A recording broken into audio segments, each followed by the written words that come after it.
여러분, 찬송, 찬양, 찬미는 사람에게 바치는 것이 아닙니다. 오직 아버지 하나님께 드리는 것인데, 힘들 때마다 이 찬송을 부르게 되어지면 낙심한 마음이 이렇게 회복되어지는 걸 느낀다는 거예요. 아주 분에 찼던 마음이 점점 가라앉기도 하고요. 때로는 낙담 속에 그럼에도 불구하고 다시 일어날 수 있는 용기와 희망과 담대함이 생기는 것이 찬양인 줄로 믿으시기를 바랍니다. 여러분들, 찬송가 전곡 부르기는 아는 찬송은 내가 부르고 모르는 찬송은 가사를 유심히 읽으면서 은혜를 받는 건데, 여러분들도 낙심했던 마음이 회복되어지고 분노에 찼던 마음이 가라앉고 평화가 임하며, 그럼에도 불구하고 내가 새롭게 출발할 수 있는 희망과 감사와 감격, 담대함을 얻을 수 있는 귀한 경건 시간 되시기를 주님의 이름으로 축원을 드립니다. 이 찬양을 통해서 은혜를 회복받았던 시편 기자들은 계속해서 반복적으로 이렇게 고백하고 있습니다. 내가 평생 동안, 혹은 내가 살아있는 동안 여호와 하나님을 노래하고 찬양하면서 인생을 헤쳐나가겠다고 고백을 했는데, 그 중에 104편 33절의 시편 고백이 여러분의 것이 되어지기를 소망을 드립니다. 우리 한번 다 같이 봉독합니다. 내가 평생토록 여호와께 노래하며 내가 살아있는 동안 내 하나님을 찬양하리로다. 아멘. 왜 우리는 하나님을 찬양합니까?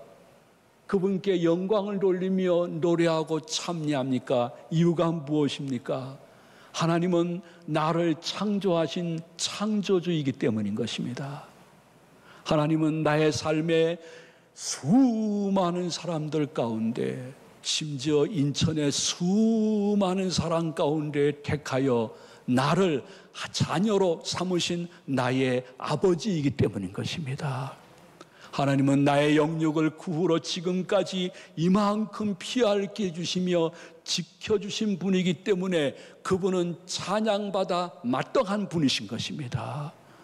아버지 하나님은 우리들의 삶 속에 찾아오셔서 때로는 낭만과 실망과 괴로움과 좌절 속에 있을 때 찾아오셔서 찬양과 예배드림을 보시며 다시 회복시켜 주신 분이시요, 때로는 거룩한 백성으로 험한 인생 살아갈 때에 먼저 앞서가시며 피 흘림 없이 우리에게 승리를 주시고, 그 승리를 가지고 주일 예배에 참석할 수 있도록 인도하시는 여호와 일의 하나님이시기 때문에 그분은 찬양과 경배와 감사를 받아 마땅한 분이신 것입니다. 그분은 어느 날 우리의 싸늘해진 육신에서 빠져나간 영혼이 천국 갈 수 있도록 영적인 다리 역할을 해주시는 좋으신 분이기 때문에 우리는 그분을 찬양할 수 있는데, 심지어 극한 어려움 속에서도 찬양은 승리를 주시는 거룩한 무기인 것을 우리가 읽은 본문에서 말씀해 주고 있습니다. 본문에는 모압, 암몬, 마흔, 이 세 민족, 막강한 민족입니다. 그 민족의 막강한 군사력과 그리고 수많은 연합군이 선민 이스라엘을 쳐들어오는 장면이 기록되어 있습니다. 이는 마치 저 북한 그리고 중국, 러시아 연합군이 대한민국을 침공해 오는 것처럼 정말 어찌할 수 없는, 감당하기 힘든, 저항할 수 있는 상대가 아닌 사람이 찾아올 때에 이 3민족의 연합군이 쳐들어온다는 소식을 들은 여호사밧 왕이 한 것은 딱 두 가지뿐입니다. 첫 번째는 자기도 연합군을 만들지 않았습니다. 전략 무기나 최신 무기를 갑자기 더 많이 가까운 데라도 힘쓰지 않았습니다. 여호사밧이 첫 번째로 불가항력적인 어려움 속에 있을 때 주님 앞에 바친 것은 우리 다 같이 모이자, 왕도 모인다, 모든 백성들도 모이자, 우리가 믿고 있는 아버지 하나님께 금식 기도하자고 기도를 선포했던 것이 여호와의 전략인 것입니다. 기도, 그것도 금식을 온 민족이 한번 하자는 것입니다. 누가? 아버지 하나님을 신뢰하는 성도라고 하면 평안할 때 그렇지만은 너무너무 어려운 순간에도 더욱더 그분을 의지하는 마음으로 금식을 선포하는 내용이 20장 3절에 기록되어 있습니다. 우리 한번 다 같이 봉독합니다. 여호사밧이 두려워하여 여호와께로 낯을 향하여 간구하고 온 유대 백성에게 금식하라 공포하매 아멘. 이것은 무식하기 짝이 없는 행동이었습니다. 연합군이 쳐들어오는데 군사적으로 준비하지 않고 금식 기도를 먼저 선포하고 그 금식 기도에 동참하라 하는 것은 아주 무식한 전략이었지만은 그럼에도 불구하고 12절에 다시 이러한 모습을 보이고 있습니다. 우리 다 같이 12절을 봉독합니다. 우리 하나님이여 그들을 징벌하지 아니하시나이까? 우리를 치려오는 이 큰 무리를 우리가 대적할 능력이 없고 어떻게 할 줄도 알지 못하옵고 오직 주만 바라보나이다 하고, 여러분 한번 따라해 주면 좋겠습니다. 오직 주만 바라보나이다. 기독교인은 누구인가? 감당하기 어려운 환난과 핍박과 어려움이 나에게 다가오면 그때 세상적인 지식과 경험을 토대로 해서 내가 그것을 헤쳐나가려고 하는 것이 아니요, 제일 먼저는 하나님 존전에 와서 보통 기도인지 금식 기도이든지 작전 기도인지 기도를 시작하는데, 기도의 내용은 간단합니다. 제가 이 일을 감당할 수 없습니다. 힘이 없습니다. 능도 없습니다. 오직 주만 바라보나이다. 그러한 성도를 등 돌리지 아니하시는 하나님을 경험할 수 있는 귀한 제2교회 가족들 되시기를 축원해 드립니다. 오직 주만 바라보나이다 하면서 20절에서 이러한 모습을 보이고 있습니다. 우리 다 같이 20절 봉독합니다. 이에 백성들이 아침에 일찍 일어나서 드과 뜰로 나가니라.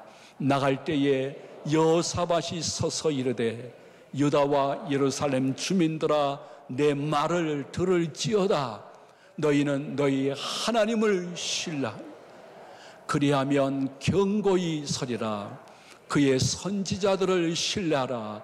그리하면 형통하리라 하고, 금식하며 백성들과 같이 기도한 이들이 전쟁터에 나갈 때에 아침 일찍 일어났습니다.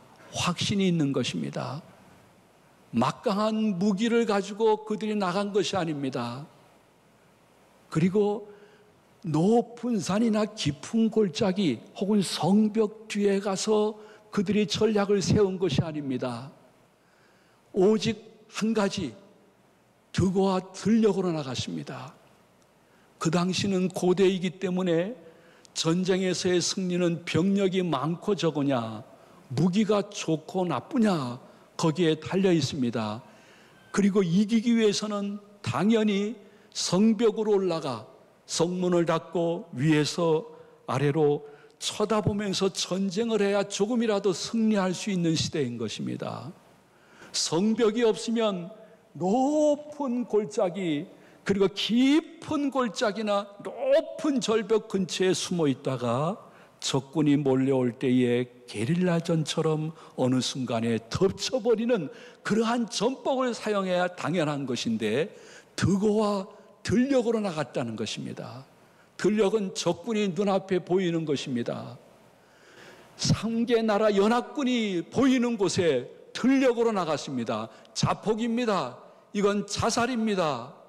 은폐물이 없습니다. 엄폐물이 없습니다.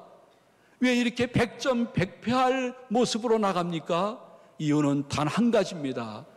여호와 하나님이 이 전쟁에서 우리에게 승리를 주실 줄로 믿고 기도하고 금식했으면 기도한 대로 행동을 하겠다는 것입니다.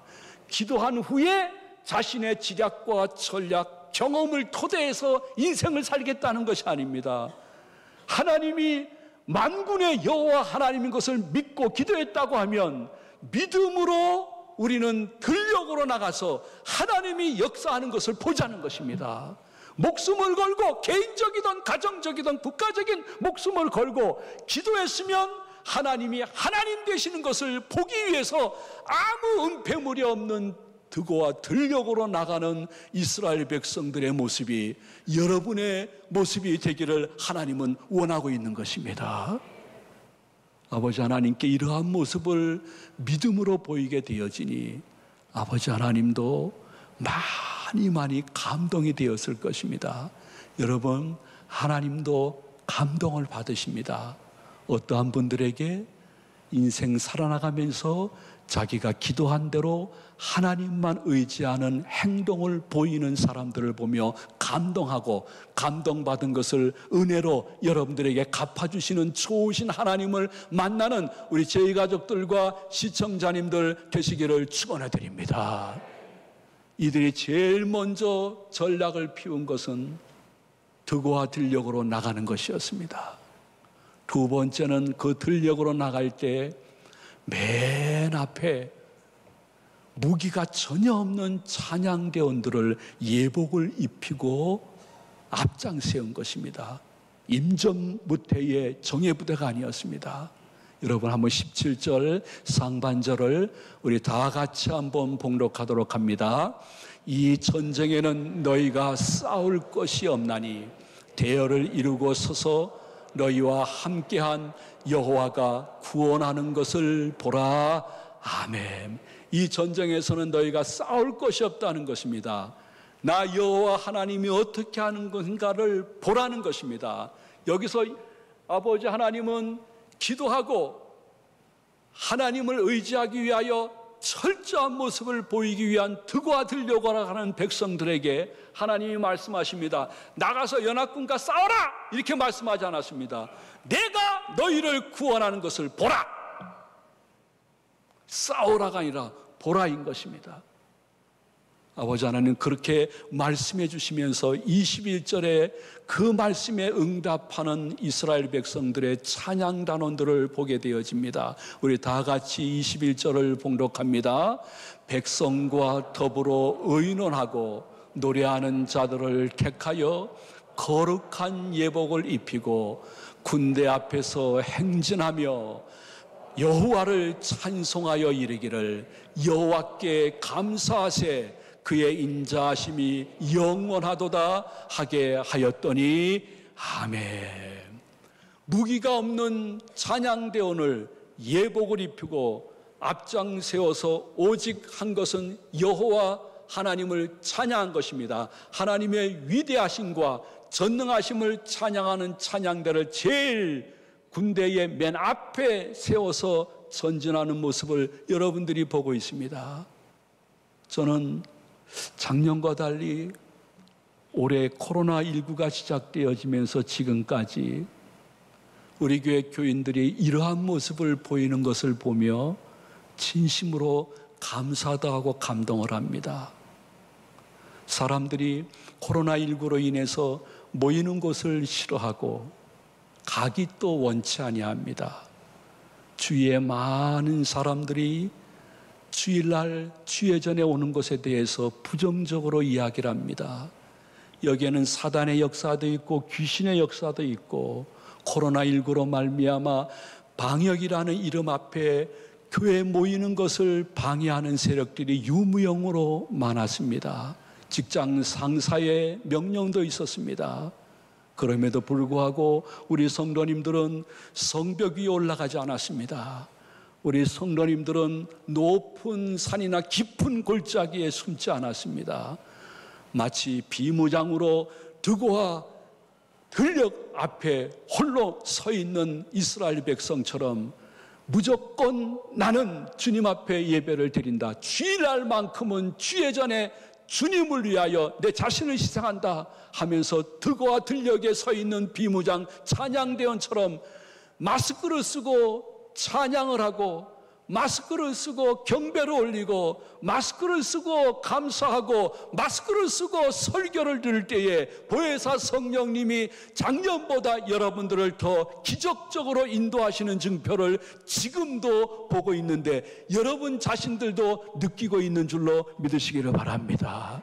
우리의 모습이 부족하지만 그래도 하나님 보시기에 아름다워서, 제가 이 단에서 구체적으로 얘기하지 못하지만은 여러 가지의 승리를 교회적으로 주신 아버지 하나님을 진심으로 찬양하며 감사를 드립니다. 저는 여러분에게 이러한 말씀을 올리고 싶습니다.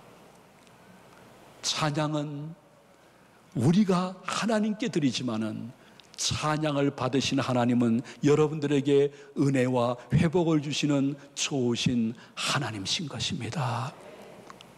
우리가 일평생 살면서 많은 경건을 하게 되어집니다. 그런데 모든 경건은 이 세상 삶이 끝남으로 끝나는 것입니다. 그것이 전도이든 선교이든 봉사이든 섬김이든 나눔이든, 심지어 여러분이 갖고 있는 모든 소망도 죽음으로 그 경건은 끝이 납니다. 여러분이 갖고 있는 하나님을 향한 믿음도 죽음으로서 그 경건은 끝이 납니다. 그러나 죽음 후에 천국 가서도 계속 이어질 경건은 딱 하나입니다. 그것은 찬양과 경배인 것입니다. 이것은 현세뿐만이 아니라 우리가 죽은 후에도 각 나라, 족속, 백성, 방언, 언어 가운데 예수 믿는 사람들이 다 모인 천국에서도 계속될 경건, 영원한 경건이 하나 있으니 그것은 찬양 그리고 경배임을 계시록 7장 9절은 이렇게 말씀하고 있습니다. 여러분 똑똑히 한번 읽어보시면 좋겠습니다. 우리 계시록 7장 9절을 다 같이 봉독하도록 합니다. 이 일 후에 내가 보니 각 나라와 족속과 백성과 방언에서 아무도 능히 셀 수 없는 큰 무리가 나와 흰옷을 입고 손에 종려가지를 들고 보좌 어린 양 앞에 서서, 보좌 앞에 어린 양 예수 그리스도 앞에 서서 우리는 영적인 종려나무를 들고 영원히 나를 구원해 주신 아버지 하나님과 예수 그리스도를 찬양하고 경배하고 감사하기 때문에 찬양은 기독교인의 영원한 특권인 줄로 믿으시기를 바랍니다. 현세뿐만이 아니라 내세에서도 부를 이 찬양을 그 나라 갈 때까지 여러분들이 하루에 한 4잔씩 부르거나 읽다가 찬양이 내 앞에 있는 모든 연합군 같은 막강한 것들이 하나 둘씩 물러가는 것을 볼 수 있는 영적인 무기가 되시기를 축복을 드립니다. 찬양이 나의 약점과 두려움을 극복해 하고 나에게 새롭게 인생을 살아갈 수 있는 능력을 주시는 원천인 것을 발견할 수 있는 찬양 덩어리들이 되시기를 축원해 드립니다. 찬양하면 악한 영이나 악한 사람들이 우리가 피를 흘리지 않더라도 무저항 속에 그들을 이길 수 있는 방법이 찬양 속에 있으면 찬양은 귀신들도 무서워하는 것이 찬양인 줄로 믿으시기를 바랍니다. 여러분 가정에 귀신의 역사인 것 같은, 사단의 역사인 것 같은 일들이 반복되어지면 여러분들이 기도하고 말씀을 선포하되 동시에 찬양을 많이 부르게 되어지면 그 찬양이 영적 권능이 되어서 귀신의 역사가 물러가는 것을 여러분 눈으로 볼 수 있는 은혜가 있을 줄로 믿으시기를 바랍니다. 찬양은 여러분들이 살아가면서 찬양 부르던 사도 바울이 손에 묶였던 수갑이 벗겨지듯이 여러분의 삶을 옥조이고 있는 여러 가지 문제가 점점 사라지고 얽매였던 것이 풀어지는 방법이 중요한 경건 중에 하나가 내 마음과 내 입술에서 나오는 찬양인 것입니다. 그리고 찬양의 가사가 여러분의 기도 제목이 되어지면 그것이 능력이 될 줄로 믿으시기를 바랍니다. 찬양, 이번 12월 달까지 전곡을 한번 여러분 도전할 때에 여러분 주위에 있는 모든 세상적인 CD 조금 뒤로 하셔야 됩니다. 미스터 트롯 그리고 미스트롯 보는 것도 좀 줄여야 됩니다. 요새 문제가 생기는데 기독교인들이 이 트롯 때문에 복음성과 찬송가를 많이 잊어버렸다는 것입니다. 저는 시기가 지금 이 찬양 전곡 불러야 될 시기인 것 같습니다. 어떠한 교회 어른 목사님인데 교회 회의에 오셔가지고 회의 중간에 이렇게 쉬는 시간이 되니까 스마트폰을 꺼내더니 뭐 주섬주섬 하더니 여러분들 한번 들어보셔 하면서 노래를 들려주는데 그게 어린 정동원이 부른 노래예요. 트롯. 네, 트롯을 그 연세 많으신 어르신이 나 이거 트롯 들으면서 은혜를 받아 그러시는 거예요. 농담이시겠지만은 그럼에도 불구하고 그것을 회의 중간에 쉬는 시간에 틀어놓으면서 들으시는 거예요. 여러분, 그 정도는 되지 못한다 할지라도 내가 나름대로 시간을 정하고 장소를 정해야 됩니다. 그리고 교회에서 다음 주에 좋은 자료들을 필요한 찬양 부를 수 있는 자료들을 드릴 것입니다. 큰 어려움 없이 계속해서 찬양이 여러분의 일용할 양식이 되도록 협력할 때에 기쁨으로 동참하시다가 찬양이 정말 저 목사님의 말씀이 거짓말이 아니었구나. 많은 것을 이기고 물리치고 풀리고 열리고 응답되어지는 비결인 것을 심지어 찬양 부르다가 내 몸의 연약한 부분이 치유받는 역사까지 경험할 수 있는 우리 모든 성도님들 되시기를 주님의 이름으로 축원해 드립니다. 축복합니다.